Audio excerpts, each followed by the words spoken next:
The wind was cold on the space station that night. The outer ring was always cold. Poor people lived there. Refugees, workers, and those with no home. They wrapped themselves in old clothes and stayed near small heaters. Most of them were silent. They were just trying to survive. Jax walked slowly through the narrow streets of the refugee zone. His boots made soft sounds on the metal floor. His coat was old. His face was tired. He had nothing left in his life, no family, no home, no job. Only one credit in his pocket. He passed by a small food stall. The smell of hot noodles made his stomach growl. He looked at the food, then touched the credit in his pocket. Should he buy food? Should he keep it? He didn't know. He kept walking. Then he saw them.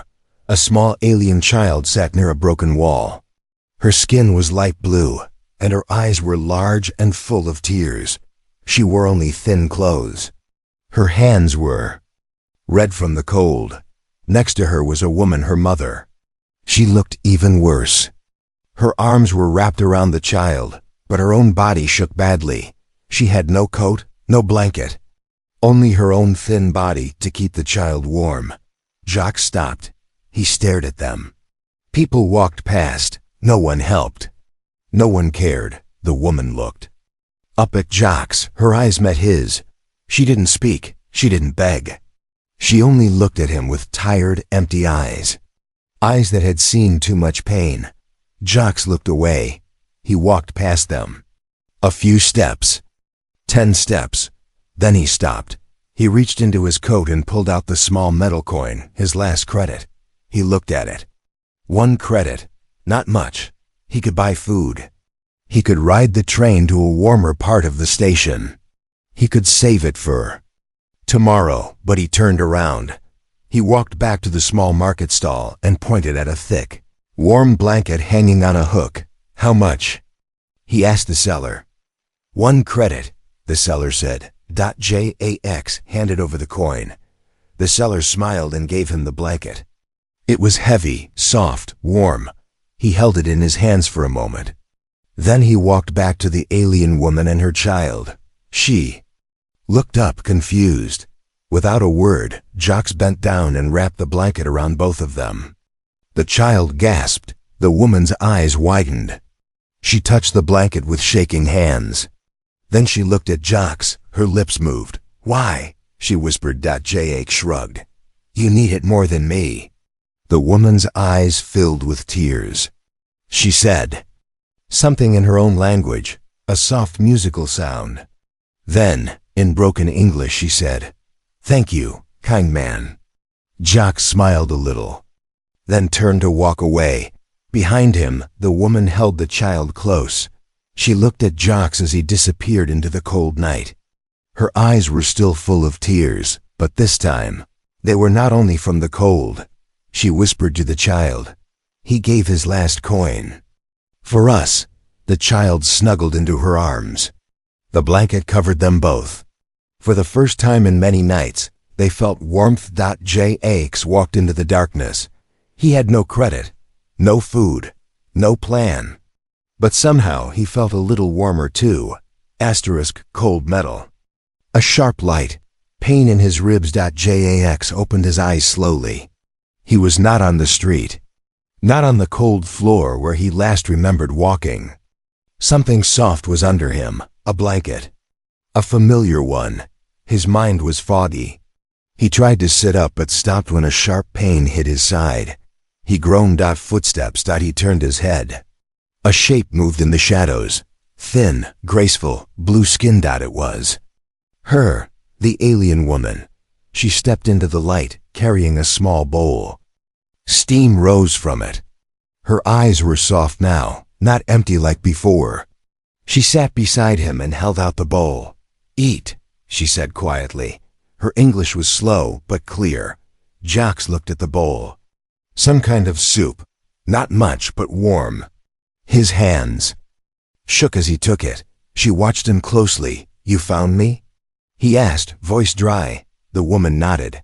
"You fall. Explosion. People run. You don't move. I take you." Jacques frowned. He tried to remember.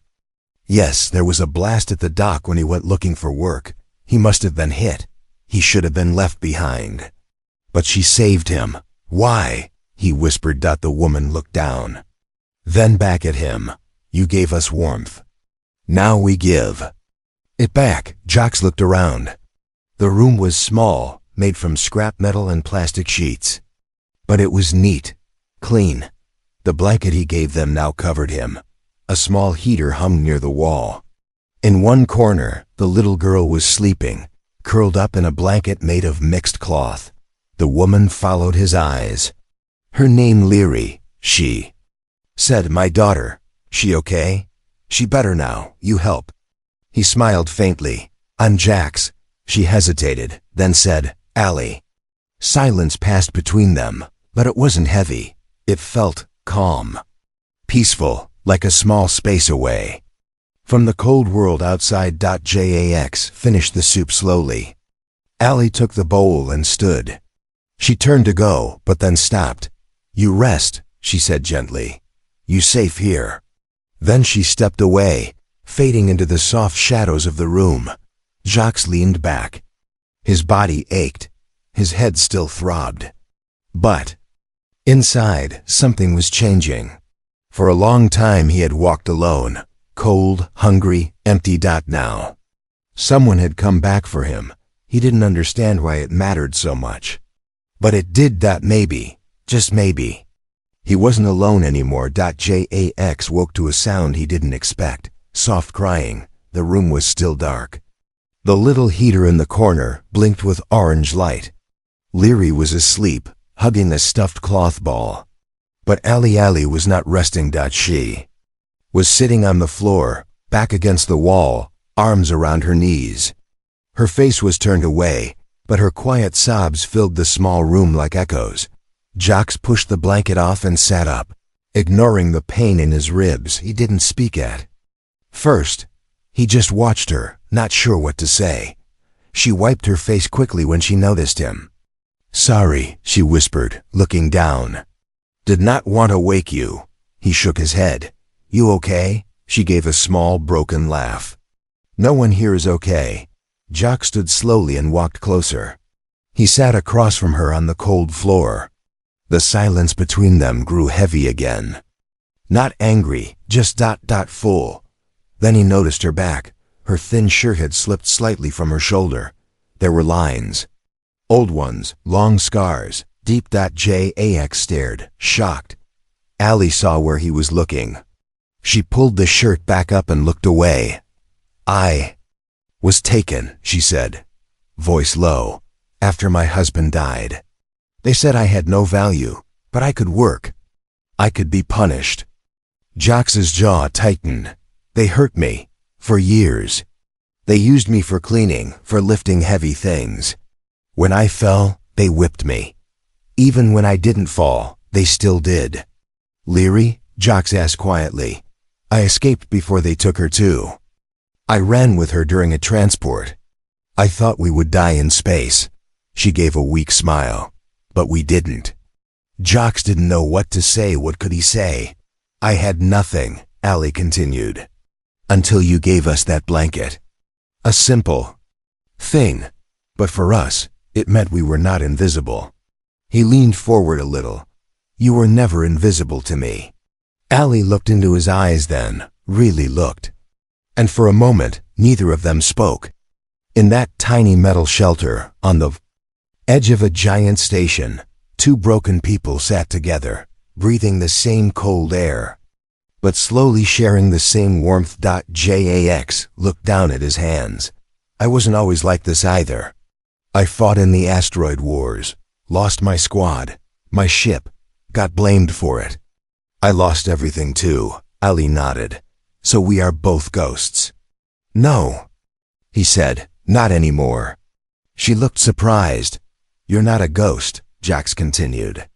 You're a mother, a fighter. You're still standing. Allie's lips trembled. She reached out slowly and touched his hand, lightly, as if asking if she was allowed. Jax didn't pull away. Her fingers closed gently around his, and in that moment, 2 lives that had been cold, lonely, and forgotten by the stars, finally touched something warm again. The blanket was missing. Jock sat up fast, his heart beating harder than it should. The heater was off. The room was quiet, too quiet. Leary was still asleep in the corner, but Allie was gone. He stood slowly, ignoring the ache in his ribs. The air was colder today. The lights outside the shelter flickered. He looked around. Nothing else was missing. Just the blanket and Ali. He stepped outside. The refugee zone was waking up. People moved like shadows. Some sold small things. Some searched trash bins. Others just sat still, trying not to freeze. Jax asked around, but no one had seen her. A strange tightness pulled at his chest. Maybe she had left. Maybe she didn't want him there anymore. Maybe the night before had been too much. He hated how. That thought hurt. But then, he saw her. Across the walkway, past a food stall. Behind a cracked window, Ellie. Her arms were covered in steam and heat, moving fast. She was cooking. Jock stood frozen for a second. She was wearing a long apron, her hair tied back. A few other aliens stood in line. She handed a bowl to one of them, smiling faintly. She looked different. Alive. Jax stepped forward. She saw him. Her eyes widened, then softened. She met him outside the stall, wiping her hands on her apron. "You scared me," he said quietly. She smiled. "I scare myself. What is this?" "I trade the blanket," she said. "Got spices, got old pots. I clean, I cook, now I work." "You didn't have to trade the blanket," Jock said. "That was yours." "No," she replied, shaking her head. "It was a gift. Now I use that gift to build something new." Jock didn't speak for a moment. Then he asked, "You okay here?" "Yes," she said. "It's small, it's not much, but it is mine." The little girl, Leary, came running then. She hugged Jock around the waist. "Uncle Jock." She laughed. He looked down, surprised. Allie's face turned red. "She calls you that now," Jock smiled. He knelt and hugged Leary back. "That's okay." They sat together later, near the back of the stall. Allie made him taste the soup she'd made. It was spicy, strange, but warm and full of life. "You should stay," she said suddenly. He looked up. "Stay? With us?" Jock stared at her. He didn't know what to say. "I know it is strange," Allie added quickly. "But Leary laughs. Now she sleeps without crying, and I feel safe." "I never feel safe. Not until you." Jock was quiet. His fingers tapped the edge of the bowl. "I got an offer," he said. "Job on another station. Good pay, clean room. Long hours." Allie's smile faded. "It's not easy to get a real job like that," he added. She nodded. "You should go." He looked at her. Her voice said one thing. Her eyes said another. He thought of cold rooms and metal walls. A bed with clean sheets, but no laughter. No small hands pulling at him. No soft voice telling him he was safe. He didn't say anything more that night. But as he lay down beside Leary, and Ali quietly placed a second-hand blanket over both of them, his chest ached in a way he didn't understand. A choice was coming, and for the first time in years, it wasn't just about survival. It was about what made him feel alive. The soup was burning.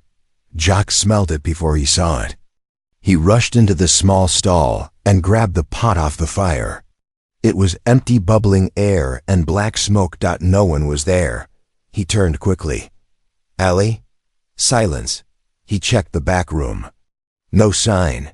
Just her scarf on the chair, and Leary's little toy on the floor. Then he heard something. Soft whimpering. He followed the sound to the storage crates nearby. A lid was half open.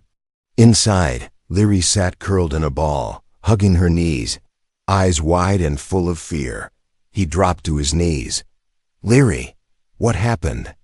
The child jumped into his arms and sobbed into his shoulder. "Bad men took Mama," she whispered. Jax held her tightly.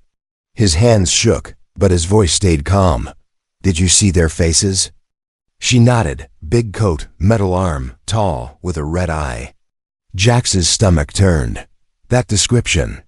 He knew it. Slavers. He stood, carrying Leary. Stay with Mara next door, he told the woman who ran the neighboring stall. Don't let anyone near her. Then he left. Fast. His boots slammed against the metal floor as he made his way to the dark corners of the station. Places he used to avoid, but not today. Not when Allie was gone. He found an old contact, a weapons runner named Rillo. Rillo still owed him for saving his life 2 years ago. The man coughed, blinked, and gave Jax a data chip without a word. A warehouse. Section 9. Far from patrol zones. No cameras. Jax didn't wait. He grabbed a stun rifle from Rillo's shelf and took off. Every step felt heavier. His mind was full of her face, her soft voice, her hand reaching for his. The way she looked at him that last night, like maybe he was something good. He reached the warehouse in under an hour. It was dark, too quiet. He crouched behind a crate. Inside, he could hear voices, rough, laughing. A door slammed. A scream, not loud, but enough. It was her. He moved like a shadow, slipping through the cracks of the old storage building. His hands knew the weight of the rifle, like old memory waking up. His soldier side returned, silent, focused, cold, but his heart was burning. He saw them, 3 men, one with a red eye, another with a metal arm. Allie was on the floor, wrists tied. Her cheek was bleeding. Her eyes were wide, but still strong. Still full of fire. One of the men stepped forward, pulling at her arm. Jax moved. 1 shot. The first man dropped, his body sparking. The second turned, raised a weapon, but Jax fired again. A flash of light. A scream. The last one, the one with the red eye, pulled Allie in front of him, gun to her head. Jax didn't blink. Let her go, he said, voice like stone. Or what? The man sneered. You don't want to find out. The slaver laughed, but for only a second. Because Jax moved faster than he expected. He fired, hitting the man's hand. The gun dropped. Allie twisted free. Jax ran to her, grabbed her, pulled her into his arms. She clung to him like she'd been holding her breath for days. I thought I was gone, she whispered. Not while I'm breathing, he said. He held her tighter. Behind them, the slavers groaned in pain, stunned but alive. He could have ended them. But Allie was more important than revenge. They left the warehouse together, her hands in his. Liri was waiting. Door slammed behind them. Jax locked it fast, then leaned against the wall, breathing hard. Allie stood in the middle of the room, shaking. Not from the cold, but from something deeper. He stepped closer. She didn't back away. He reached out, slowly, and brushed the blood from her cheek. Her skin was warm. Her eyes searched his face like she wasn't sure if he was real. I'm here, he said quietly. I thought they were going to take me off-world, she whispered. I thought I would never see Leary again. You came back, he said. And I followed. Her voice broke. Why? Because you're mine now, he said. You and her. Tears fell. She didn't wipe them away.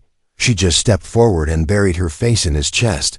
He held her tightly as if someone might try to take her again. They didn't sleep that night. They stayed together in silence. She curled up next to Leary, and Jax sat awake, the stun rifle resting across his knees. He watched the door until the lights dimmed, and then slowly rose again. When the morning shift buzzed through the station, Jax stood. He had one last thing to do. He returned to the warehouse. This time, it wasn't for a fight. The slavers were gone, vanished into the shadows. But he searched the building until he found what they left behind: chains, cages, documents, names. He took pictures of everything. And he brought Then to someone who cared. Captain Reese of Station Patrol wasn't known for kindness, but she owed Jax a favor from the war. He showed her the files, the photos, and the proof. Reese didn't ask questions. She simply said, "I'll handle it." It wasn't justice. Not yet. But it was a start. When Jax returned to the shelter, Leary ran into his arms again. Allie stood behind her, holding 2 small packs. He froze. "You're leaving?" he asked. She shook her head. "No, we're moving." He blinked. "Where?" She smiled. "With you." He was quiet for a long moment. Then he stepped forward and took the bag from her hand. They moved into a small corner room, old but safe. 1 heater, 2 beds, 1 door that locked. Jax found an old piece of metal and carved 3 names into it. Jake's. A-E-L-I-L-I. He placed it by the heater. Allie saw it that night. She said nothing, just walked over and kissed him. A soft kiss. Not loud, not rushed, just full of the warmth they had both waited for. "You came back for me," she whispered. "Always," he said. And in that quiet room, with a warm fire and 2 beating hearts finally at peace, Jax knew he had found home again. Snow drifted gently through the broken ceiling vents of Sector 12. Not real snow, just frozen water vapor, carried by the system's old fans. But it looked close enough. Leary ran outside, arms up, laughing as the flakes touched her face. Her shoes were too big, her coat too long, but she didn't care. Inside, Jack sat beside a small heater, turning a metal spoon in a cracked cup of warm tea. Across from him, Allie folded cloth scraps from old jackets, clean now, stitched by hand. Silence between them wasn't empty anymore, that it was full of small things. Soft breathing. Quiet smiles. The feeling of being seen. Allie looked up from her work. "Winter used to mean death," she said. "Now it means tea," Jax laughed. "Just a little." But it was real. He picked up the folded cloth. It wasn't just a cloth, it was a new blanket. Not perfect, not pretty, but thick and warm. She had stitched his name into it. And hers, and Leary's. He traced the letters with his fingers. "You made this for me?" "I made it for us," she said. Outside, Leary yelled, "Snow fight!" Ali smiled and stood up, brushing her hands off. Jax followed. They stepped out into the cold air, where the snow fell slow and soft. Leary tossed a handful of frost at them and ran. Allie chased her, laughing like someone who had forgotten how. Jax followed behind, watching both of them, his heart too full for words. Later, when the snow stopped and the lights of the station dimmed for rest cycle, the 3 of them sat together under the new blanket. The heater hummed softly. Leary fell asleep first, head on Allie's lap. Jax looked at Allie. She looked back. "You gave your last coin for a blanket," she whispered. "And I got more warmth back than I ever expected." She touched his chest over his heart. "You saved us." He shook his head. "No, you saved me." She rested her head on his shoulder. And in that small, quiet room, with no riches, no medals, no fancy clothes, just 3 souls and a blanket stitched with love, Jax finally understood what home really was. Not walls. Not safety, but warmth you didn't have to pay for. Not all warmth comes from fire.